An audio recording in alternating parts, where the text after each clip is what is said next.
Welcome to Kavyanayana cooking channel. ನಾನು ಸುಷ್ಮಾ. ಬನ್ನಿ, ಇವತ್ತು ರಕ್ಷಾಬಂಧನ ಹಬ್ಬದ ವಿಶೇಷವಾಗಿ ನಾನು ಚಾಕ್ಲೇಟ್ ಬರ್ಫಿ ಯಾವ ತರ ಮಾಡೋದು ಅಂತ ತೋರಿಸ್ಕೊಡ್ತಾ ಇದ್ದೀನಿ. ಎಲ್ಲರಿಗೂ ರಕ್ಷಾಬಂಧನ ಹಬ್ಬದ ಹಾರ್ದಿಕ ಶುಭಾಶಯಗಳು. ಯಾವ ತರ ಮಾಡೋದು ಚಾಕ್ಲೇಟ್ ಬರ್ಫಿ ಅಂತ ನೋಡೋಣ ಬನ್ನಿ. ಒಂದು ಮಿಕ್ಸಿಂಗ್ ಬೌಲ್ ನ ತಗೊಂಡಿದ್ದೀನಿ. 1 ಕಪ್ ಆಗುವಷ್ಟು ಹಾಲಿನ ಪುಡಿನ ಹಾಕೋತಾ ಇದ್ದೀನಿ. ಹಾಗೆ ಇದೇ ಕಪ್ ಅಳತೆಯಲ್ಲೇನೆ ಅರ್ಧ ಕಪ್ ಆಗುವಷ್ಟು ಹಾಲನ್ನು ಕೂಡ ಸೇರಿಸ್ಕೊತಾ ಇದ್ದೀನಿ. ಹಾಗೆ ಇದೇ ಕಪ್ ಅಳತೆಯಲ್ಲೇನೆ 1/4 ಕಪ್ ಆಗುವಷ್ಟು ಸಕ್ಕರೆ ಕೂಡ ಸೇರಿಸ್ಕೊಳ್ಳೋಣ. ಯಾಕಂದ್ರೆ ಹಾಲಿನ ಪುಡಿ ಸ್ವೀಟ್ ಆಗಿರುತ್ತಲ್ವಾ, ಅದಕ್ಕೋಸ್ಕರ 1/4 ಕಪ್ ಅಷ್ಟು ಮಾತ್ರ ಹಾಕೋತಾ ಇದ್ದೀನಿ. ನೀವು ಸ್ವೀಟ್ ಜಾಸ್ತಿ ತಿನ್ನೋರಾದ್ರೆ ಜಾಸ್ತಿ ಕೂಡ ಹಾಕೋಬಹುದು. ಈಗ ನೋಡಿ, ಚೆನ್ನಾಗಿ ಇದನ್ನೆಲ್ಲವನ್ನು ಮಿಕ್ಸ್ ಮಾಡ್ಕೊಳ್ಳೋಣ. ಹೊಸಬ್ರು ಯಾರಾದ್ರೂ ವಿಡಿಯೋ ನೋಡ್ತಾ ಇದ್ರೆ ಪ್ಲೀಸ್ ಸಬ್ಸ್ಕ್ರೈಬ್ ಮಾಡ್ಕೊಂಡು ನೋಡಿ. ವಿಡಿಯೋನ ಎಲ್ಲೂ ಕೂಡ ಸ್ಕಿಪ್ ಮಾಡಬೇಡಿ, ಪೂರ್ತಿಯಾಗಿ ವಿಡಿಯೋ ನೋಡಿ ಸಪೋರ್ಟ್ ಮಾಡಿ ಫ್ರೆಂಡ್ಸ್. ನಮ್ಮ ವಿಡಿಯೋಗಳು ನಿಮ್ಗೆ ಏನಾದ್ರೂ ಯೂಸ್ಫುಲ್ ಆದ್ರೆ ನಿಮ್ಮ ಫ್ಯಾಮಿಲಿ ಫ್ರೆಂಡ್ಸ್ಗೆಲ್ಲ ಶೇರ್ ಮಾಡಿ. ಆದಷ್ಟು ನಾನು ಸಿಂಪಲ್ ಆಗಿ ರೆಸಿಪೀಸ್ನ ತೋರಿಸ್ಕೊಡ್ತಾ ಇರ್ತೀನಿ. ನೋಡಿ, ಇವಾಗ ಚೆನ್ನಾಗಿ ಸ್ವಲ್ಪ ಕೂಡ ಗಂಟಿಲ್ದಂಗೆನೆ ಮಿಕ್ಸ್ ಮಾಡ್ಕೋಬೇಕು. ನೋಡಿ, ಇವಾಗ ಚೆನ್ನಾಗಿ ಮಿಕ್ಸ್ ಮಾಡ್ಕೊಂಡಿದ್ದೀನಿ. ಒಲೆ ಮೇಲೆ ಕಡಾಯಿನ ಬಿಸಿ ಇಟ್ಕೊಂಡಿದ್ದೀನಿ. 1 ಟೀ ಸ್ಪೂನ್ ಅಷ್ಟು ತುಪ್ಪನ ಹಾಕೋತಾ ಇದ್ದೀನಿ. ನೀವಿಲ್ಲಿ ಜಾಸ್ತಿ ಕೂಡ ಹಾಕೋಬಹುದು, ತುಪ್ಪ ಕರಗಲಿ. ಹಾಗೆ ಇಲ್ಲಿ ಅವಾಗ್ಲೇ ಮಿಕ್ಸ್ ಮಾಡ್ಕೊಂಡಲ್ಲ, ಅದನ್ನ ಇಲ್ಲಿ ಹಾಕೊಂತೀನಿ. ನೋಡಿ, ಎಲ್ಲವನ್ನು ಹಾಕೊಳ್ಳಿ. ನೋಡಿ, ಎಲ್ಲವನ್ನು ಹಾಕೊಂಡಿದ್ದೀನಿ. ಈಗ ಚೆನ್ನಾಗಿ ಮಿಕ್ಸ್ ಮಾಡ್ಕೊಳ್ಳೋಣ. ತುಪ್ಪ ಎಲ್ಲ ಹಾಲಿನ ಪುಡಿಲಿ ಬೆರಿಬೇಕು, ಹಾಗೆ ತುಪ್ಪ ಎಲ್ಲ ಹೀರ್ಕೋಬೇಕು. ಅಲ್ಲಿವರೆಗೂ ಈ ತರ ಚೆನ್ನಾಗಿ ಮಿಕ್ಸ್ ಮಾಡ್ತಾನೆ ಇರಬೇಕು. ಒಲೆನ ಲೋ ಫ್ಲೇಮ್ ಅಲ್ಲೇನೆ ಇಟ್ಕೊಳ್ಳಿ. ಹಾಗೆ ಸಕ್ಕರೆ ಕೂಡ ಚೆನ್ನಾಗಿ ಕರಗಿಸ್ಕೊಳ್ಳೋಣ. ಯಾವುದೇ ಕಾರಣಕ್ಕೂ ಒಲೆನ ಜೋರಾಗಿ ಇಡಬೇಡಿ, ಲೋ ಫ್ಲೇಮ್ ಅಲ್ಲೇನೆ ಚೆನ್ನಾಗಿ ಇಲ್ಲಿ ಮಿಕ್ಸ್ ಮಾಡ್ಕೊಳ್ಳೋಣ. ನೋಡಿ ನೋಡಿ, 1-2 ನಿಮಿಷ ಈ ತರ ಮಿಕ್ಸ್ ಮಾಡ್ಕೊಂಡಿದ್ದೀನಿ. ಈಗ ಚೆನ್ನಾಗಿ ತುಪ್ಪ ಎಲ್ಲ ಹಾಲಿನ ಪುಡಿಲಿ ಬೆರ್ತಿದೆ. ಈ ಟೈಮಲ್ಲಿ ನಾನು 2 ಟೇಬಲ್ ಸ್ಪೂನ್ ಅಷ್ಟು ಕೋಕೋ ಪೌಡರ್ನ ಹಾಕೋತಾ ಇದ್ದೀನಿ. ನೀವು ಇದನ್ನೇ ಡಬಲ್ ಆಗಿ ಕ್ವಾಂಟಿಟಿಯಲ್ಲೂ ಕೂಡ ಮಾಡ್ಕೋಬಹುದು. ಈಗ ಚೆನ್ನಾಗಿ ಕೋಕೋ ಪೌಡರ್ ಕೂಡ ಹಾಲಿನ ಪುಡಿಲಿ ಬೆರಿಬೇಕು. ಅಲ್ಲಿವರೆಗೂ ನೋಡಿ ಚೆನ್ನಾಗಿ ನಾವು ಮಿಕ್ಸ್ ಮಾಡ್ಕೋಬೇಕು. ಸ್ವಲ್ಪ ಕೂಡ ಗಂಟಾಗಬಾರ್ದು. ಈ ತರ ಚೆನ್ನಾಗಿ ಮಿಕ್ಸ್ ಮಾಡ್ಕೊಳ್ಳೋಣ.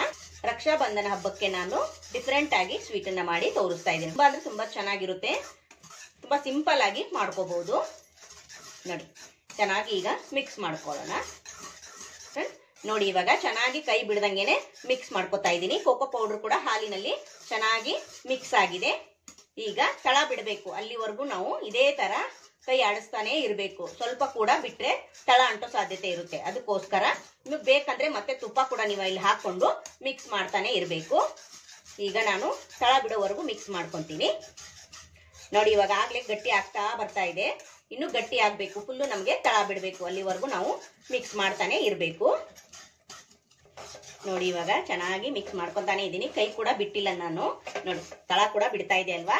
ನೋಡಿ, ಇನ್ನು ಕೂಡ ತಳ ಬಿಟ್ಟು ಬರ್ಬೇಕು ನಮಗೆ. ನೋಡಿ, ಆಲ್ಮೋಸ್ಟ್ ತಳ ಬಿಡ್ತಾ ಇದೆ.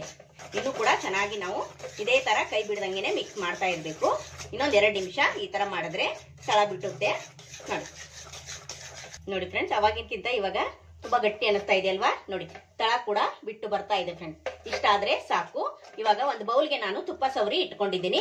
ಆ ಬೌಲ್ಗೆ ಇದನ್ನ ಮಿಶ್ರಣನ ಸೇರಿಸ್ಕೊಂತೀನಿ. ನೀವು ಯಾವ್ದಾದ್ರು ಬೌಲಲ್ಲಿ, ಟಿನ್ ಅಲ್ಲಿ ಯಾವ್ದಾದ್ರು ಕೂಡ ಅದರಲ್ಲಿ ಹಾಕೋಬಹುದು. ತುಪ್ಪ ಸವರಿ ಮೊದಲೇ ಇಟ್ಕೊಳ್ಳಿ. ಇವಾಗ ಒಲೆನ ಆಫ್ ಮಾಡ್ಕೊಂಡು ಬೌಲ್ಗೆ ಹಾಕೊಂತೀನಿ. ನೋಡಿ ಫ್ರೆಂಡ್, ಬೌಲ್ಗೆ ನಾನು ಹಾಕಿ ಸೆಟ್ ಮಾಡ್ಕೊಂಡಿದ್ದೀನಿ. ನೋಡ್ತಾ ಇದ್ದೀರಾ, ತುಂಬಾ ಚೆನ್ನಾಗಿ ಬಂದಿದೆ ಫ್ರೆಂಡ್ಸ್. ನೋಡಿ, ಸೂಪರ್ ಅಲ್ವಾ. ನೀವು ಯಾವ್ದಾದ್ರು ಬೌಲು ಹಾಗೆ ಕೇಕ್ ಟಿನ್ ಎಲ್ಲ ಇರುತ್ತಲ್ವಾ, ಅದರಲ್ಲಿ ನೀವು ಸೆಟ್ ಮಾಡ್ಕೋಬಹುದು. ಇಲ್ಲ ಪ್ಲೇಟ್ ಅಲ್ಲೂ ಕೂಡ ಸೆಟ್ ಮಾಡ್ಕೋಬಹುದು.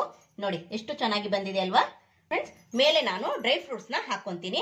ನಿಮ್ಮ ಹತ್ರ ಇದ್ರೆ ಹಾಕೊಳ್ಳಿ, ಇಲ್ಲ ಅಂದ್ರೆ ನೀವು ಸ್ಕಿಪ್ ಮಾಡಬಹುದು. ನೋಡಿ, ನಾನು ಬಾದಾಮಿ ಹಾಗೆ ಗೋಡಂಬಿನ ಈ ತರ ಕಟ್ ಮಾಡ್ಕೊಂಡಿದ್ದೀನಿ.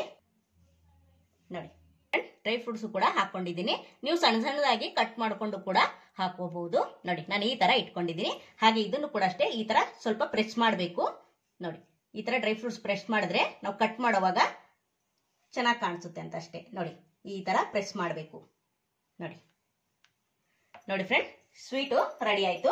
ಈಗ 1-2 ರಿಂದ 3 ಗಂಟೆ ನಾನು ಸೆಟ್ ಆಗೋದಕ್ಕೆ ಬಿಡ್ತೀನಿ. ನೀವು ಫ್ರಿಜ್ ಅಲ್ಲಿ ಕೂಡ ಇಡಬಹುದು, ಇಲ್ಲ ಹೊರಗಡೆ ಕೂಡ ಇಡಬಹುದು. ಫ್ರಿಜ್ ಅಲ್ಲಿ ಇಟ್ಟರು ಕೂಡ ಗಟ್ಟಿ ಆಗುತ್ತೆ, ಹಾಗೆ ಹೊರಗಡೆ ಇಟ್ಟರು ಕೂಡ ಗಟ್ಟಿ ಆಗುತ್ತೆ. 1-2 ರಿಂದ 3 ಗಂಟೆ ನಾನು ಇದನ್ನ ಸೆಟ್ ಆಗೋದಕ್ಕೆ ಬಿಡ್ತೀನಿ. ನೋಡಿ ಫ್ರೆಂಡ್, 1-2 ಗಂಟೆ ಆಯ್ತು ನಾನು ಸೆಟ್ ಆಗೋದಕ್ಕೆ ಬಿಟ್ಟಿದ್ದೀನಿ. ಟೈಮ್ ಇದ್ರೆ 1-3 ಗಂಟೆ ಆದ್ರೂ ಬಿಡಬಹುದು. ಇವಾಗ ಕಟ್ ಮಾಡಿ ತೋರಿಸ್ತೀನಿ. ಸೈಡ್ ಎಲ್ಲ ನಾವು ಚಾಕುವಿನ ಸಹಾಯದಿಂದ ಬಿಡಿಸ್ಕೊಳ್ಳೋಣ. ನೋಡಿ ನೋಡಿ, ಚಾಕುವಿನ ಸಹಾಯದಿಂದ ಸೈಡ್ ಎಲ್ಲ ಬಿಡಿಸ್ಕೊಂಡಿದ್ದೀನಿ. ಈಗ ಒಂದು ಪ್ಲೇಟ್ ಮೇಲೆ ಹಾಕೊಳ್ಳೋಣ. ನೋಡಿ, 1-2 ಸತಿ ಈ ತರ ಟ್ಯಾಪ್ ಮಾಡಿದ್ರೆ ಈಸಿಯಾಗಿ ಸ್ವೀಟ್ ಒಂದೆರಡು ಸತಿ ಟ್ಯಾಪ್ ಮಾಡಿದ್ದಕ್ಕೆ ನೋಡಿ ಸೂಪರ್ ಅಲ್ವಾ? ಸ್ವಲ್ಪ ಕೂಡ ಡಬ್ಬಿ ಗಂಟಿಲ್ಲ, ನೋಡ್ತಾ ಇದ್ದೀರಾ? ಸೂಪರ್. ಇವಾಗ ಈ ಕಡೆ ಇಟ್ಕೊಳ್ಳೋಣ.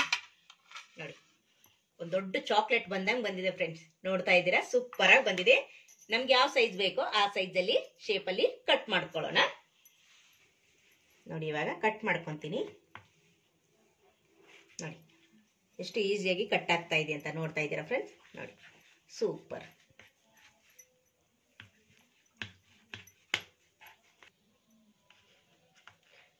ನೋಡಿ ನಿಮ್ಗೆ ಯಾವ ಸೈಜ್ ಬೇಕೋ ಆ ಸೈಜಲ್ಲಿ ಕಟ್ ಮಾಡ್ಕೊಳ್ಳಿ. ರಕ್ಷಾಬಂಧನ ಹಬ್ಬಕ್ಕಾಗಿ ನಾನಿವತ್ತು ಸಿಂಪಲ್ ಆಗಿ ಮನೆಯಲ್ಲಿರೋ ಸಾಮಗ್ರಿನ ಬಳಸಿ ಇವತ್ತು ಸ್ವೀಟ್ ಅನ್ನ ಮಾಡಿ ತೋರಿಸಿದ್ದೀನಿ ಫ್ರೆಂಡ್ಸ್.